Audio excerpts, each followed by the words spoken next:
Welcome back, everyone. Big news announced in Hearthstone with the latest patch. Genn and Baku, the Moon Eater, have returned to the standard player pool, and they are both absolutely free. Both of these cards create iconic decks like Even Shaman and Odd Rogue, and many of these archetypes dominated both the wild and standard metas for like seasons to come. But with the power creep of the modern Hearthstone experience, can Genn and Baku live up to the competition? We're going to talk about all of that today, and I'll also leave you with a Genn or Baku deck list for all 11 classes in the game, so be sure to stick around for all of that. But first, a little bit of background information. So Genn and Baku were some of the most powerful cards when they were released with the Witchwood in early 2018. Both cards introduced a rather innovative deck building experience to the game. While the cards themselves are weak when played, their effects were extremely powerful. Genn at the time was a 5-mana minion that if your deck had only even cards in it, your hero power costed 1. This saw play in a number of archetypes like Even Shaman, Even Warlock, and Even Paladin. And in Wild currently, they even have things like Even Death Knight, which made an appearance despite the class being introduced long after Genn's initial release. Baku, on the other hand, is a 9-mana 7/8 body, and if your deck only has odd cost cards in your deck, then you upgrade your hero power. So you can see like here, your hero power still costs the same, but they get an added value. So here, the Death Knight hero power is a 2/1 ghoul instead of a 1/1. Demon Hunter gets an extra attack, and Fire Blast gets an extra attack, so on and so forth.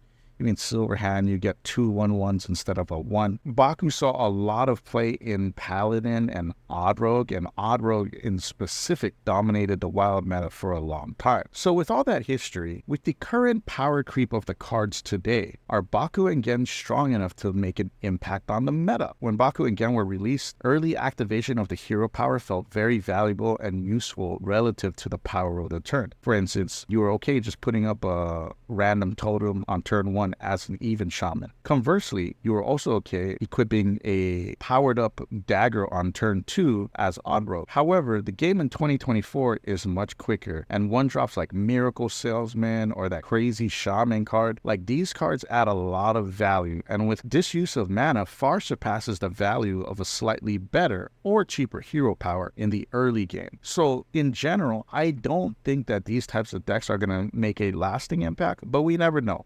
That said, I promised you 11 decks, and I'm going to show you one deck list for each class using either Genn or Baku. So the first deck I want to introduce you to is this Odd Pirate Rogue.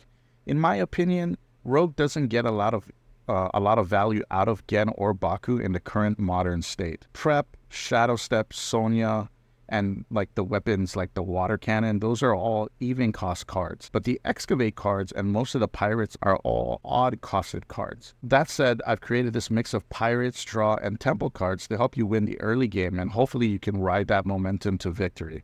You play aggressively for 1-drops like Miracle Salesman, Treasure Distributor, Swashbuckler, because you need these 1 bodies. You need these turn 1 bodies. Stick Up, this is not a card I would keep in my hand unless I had a Velorock Windbait, and you definitely keep Velorock in your hand most of the time. The early game is pretty simple. Like, you're looking to stick this on turn 1, like one of your other 1-drops on turn 1, use your hero power on turn 2, and then hopefully maintain board control by following up on turn 3 with another 1-drop and then renewing your hero power, or playing a 3-drop and then, just passing the turn after. Yeah, endgame is pretty cool. You got like Sandbox Scoundrels to hopefully get you a big discount on something like Marion or Shoplifter Goldbeard later in the game to kind of close out your top end of the deck, but you're really looking to just kind of flood the board early and get a lot of tempo. One thing that I failed to add about this deck is that you are playing Raiding Party, and you don't need to worry about the combo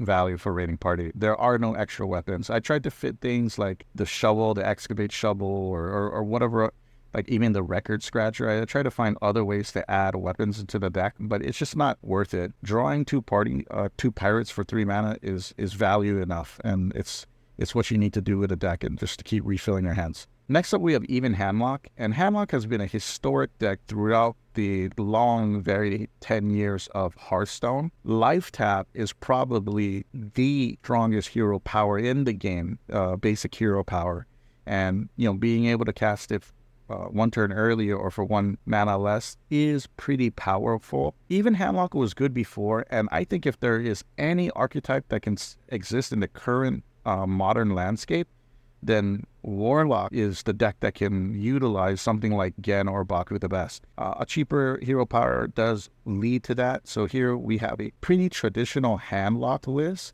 Basically, you're really mulliganing pretty aggressively for cards like Mountain Giant plus Dark Alley Pact, because your turn 3, turn 4 wants to be 8-drop into, an 8/8 Dark Alley Pact or a 9/9 Dark Alley Pact. That is like ideal. You're really winning the game off of that. And this deck just has a nice little curve with pretty big bombs later in the game. You have a bunch of these demons, Wretched Queen, Enhanced Dreadlord. And you have this card, Dirge of Despair, which is a great way to kind of cheat out some of these bigger demons. In terms of the mulligan, like I said, Mountain Giant and Dark Alley Pact are the cards you want to keep. But you should also think about keeping Defile, Drain Soul, and Thornveil. But those are very, very particular, and you only want to use them against very aggressive matchups. This is probably the deck or one of the top 3 decks that would actually be useful if this Genn or Baku lists are actually playable in the modern landscape. Next up, we have Odd Warrior. Now, this is a deck that I cannot really give my seal of approval since I actually have not played the deck, but looking at its stats on HS replays, it's got like a 57% win rate from Diamond to Legend. This is pretty standard of what Control Warrior does, right? Like you have a bunch of removal, your end game is real clear. You're going to drop Odin and you're going to look for ways to build up your armor and swing for damage. All right, the next deck I want to talk about, and this is a pretty fun one, is Even Rainbow Death Knight. Okay, this is a very, very fun deck. And out of all of the examples so far, this one is going to really highlight how powerful ETC Bad Manager can be in these types of decks. When you think about the downside of playing Genn and Baku decks, the downside is clear. You cannot play cards of the other cost. And so for Rainbow Death Knight, the weakest part about Rainbow Death Knight is utilizing corpse spending in a effective way. So in this particular deck, the way that you can spend corpses are Maw and Paw, and that's it. Like you really have no other good way to spend corpses. And that's why Foam Render becomes so important. Because Foam Render is a card that has like infinite value as long as you have corpses, and it's just your corpse spender. So by hiding this 5-mana card within your ETC, you're able to find like that perfect card for your deck. And of course you still have these 2 value cards. You got Rushraw Vipers versus Ignis or other crazy weapons, and you got Yogg in there in case you need like the ultimate control card. But Foam Render typically is going to be the card that you're looking to get. That, of course, will help boost up your Climactic Necrotic Explosion. I believe that this deck is pretty interesting. It is very fun to play, but it is heavily reliant on drawing ETC for the Foam Render, and it could definitely use a little tweaking, maybe dropping the Remorseless Winter for something quicker, or maybe even looking to play something like Northern Navigation. Okay, next up we have Even Hero Power Druid, and this is top 3 deck with me next to Warlock. Hero Power Druid already is a strong deck in the meta. I think it's missing a couple of tools, and I think Genn provides it that extra boost that it needs to be highly competitive. This is a really, really good deck. I don't know what the best build is, but this build I'm showcasing right now is actually from Not, N-A-U-T. He's a YouTube streamer. He comes up with some pretty interesting decks here, and I believe this one is really, really fun. I've only played a few games with it, but I've gotten victories out of nowhere. The way you kind of play this deck is you just want to fight for the board early. You're playing Wand Maker, Splish Splash Whelp, you're getting into your Chia Drakes and your Desert Matrons. And whenever you get your hero power cards like Groovy Cat, you just drop him. You just play him right out. Who cares?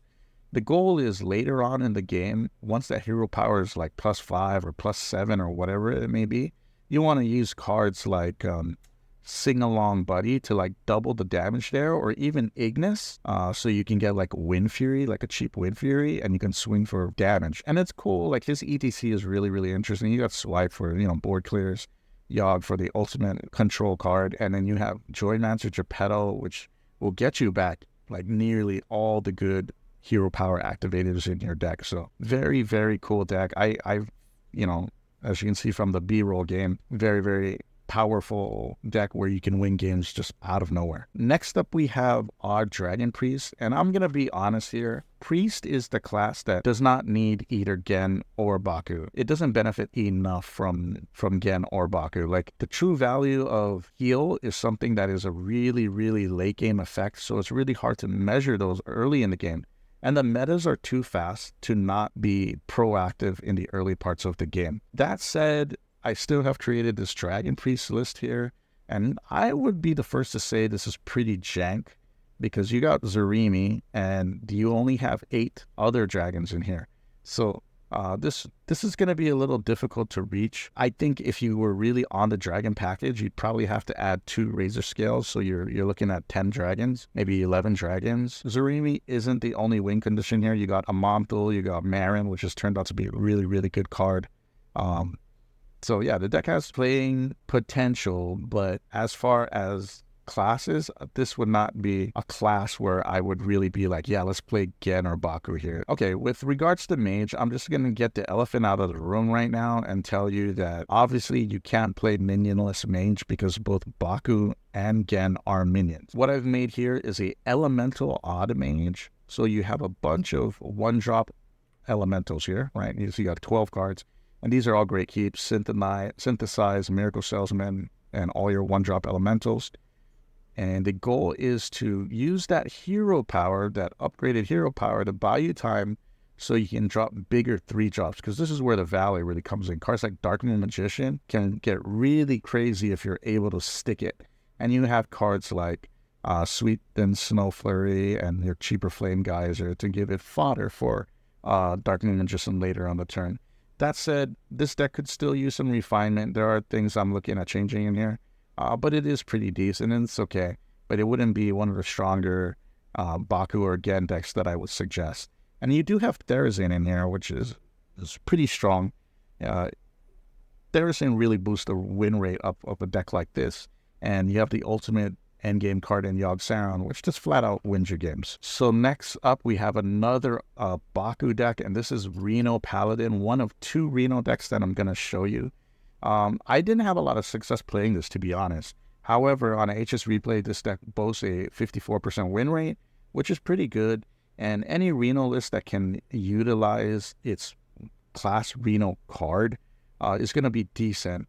But the reality is, for two mana, 2/1/1s just does not cut it in this current meta. It's just really not strong enough. So, your mileage may vary playing this particular list. Now, in terms of a Reno deck that I would love to play and I would strongly suggest, I would say try out this odd Reno Demon Hunter deck. Now, Demon Hunter has a lot of options for Baku decks. Like, you could also play like a really aggressive 1 to 3 drop aggro Demon Hunter, which I initially was going to suggest, but I had way more success playing the Reno version, and so this is what you see here. Kurtrus is really like the game-breaking card here, and this deck really does revolve around the element of surprise. Really, Kurtrus, Marin, Argus, and Reno and Yogg, these are going to be the ways that you win the game, and obviously 2 of those 4 cards are neutral, right? They're open to all other classes. So it doesn't really feel special, but I do love playing Demon Hunter, and I think the upgraded hero power is pretty effective, especially it's just like a 1 mana to get that 2 damage. 2 damage feels a lot stronger than 1 damage, and it's a pretty good deck. So next up we have Even Shaman. Even Shaman is, probably the most well-known Genn deck ever in the history, and Even Shaman played Wild for many years, and it's always been a viable archetype. It is now back in Standard, and I say with Warlock and Druid, Even Shaman is probably the other class that can really, really utilize Genn and Baku in the current format. However, you really need to learn how to plan out your turns and know what your lines to victory are. The deck is really good. It's just kind of difficult to pilot, and I want to show you a few things here. Sing Along Buddy, obviously this is going to get you, for 3 mana, you're going to get 2 totems. But the real cool things are things like Trusty Companion, which you can throw onto your 1 mana totem, because it'll help you draw another one of the totems in your deck, especially combined with something like conductivity. If you have board control, can be crazy. Oftentimes, for me, I find myself fighting for a pretty difficult or challenging like board competition, like between turns 4 and 5, and it'll take me something like having 3 minions on the board and then playing conductivity into jam session. Really clear the board and just like have this overwhelming sense of tempo to push for the win. I think it's interesting. I don't know if this is the perfect list. It probably could use some refinement, maybe even dropping Sea Giant, but it is something to think about and it's pretty fun. And the last deck that I'm going to talk about for the 11th class is Even Hunter. Getting a cheaper hero power is better than getting the extra damage, the extra 1 damage by playing an odd list. This list right here is from Funky Monkey. If you don't follow him, you should definitely follow him on YouTube. He's a pretty creative deck builder. I like that all the decks that he builds are pretty much his own design and idea. And this is a kind of spell / secret hunter list. And I think it is pretty interesting. The cool thing about this is like you have Snow Flipper Penguin. I think anytime you play Snow Flipper Penguin, it's pretty interesting because this becomes like your 1-drop, right? And then you play that into something like Bait and Switch or a Hidden Meaning, or you can play like something like Snow Flipper Penguin turn 4 into Camouflage Mount on the same turn. There are many very interesting kind of like actions here. And as it is with like the ETCs are the way that you can get in those odd cost cards into your deck. And here's like, obviously you're going to play Product 9, right? Because it's a secret heavy list. So I do think it's interesting whether or not it can compete with the power level of the other decks in the aggressive meta is that remains to be seen. But here's the list. So if you want to try it out, give that one a run. I think all these decks are at least very fun to try. So give them a try. These 2 cards are going to be available in standard for 1 month. So, until the expansion comes.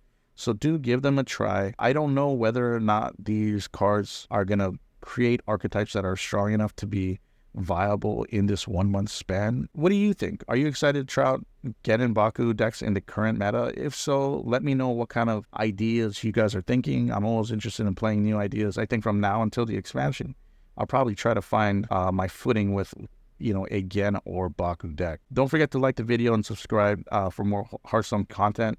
Thanks for watching, and we'll catch you in the next one.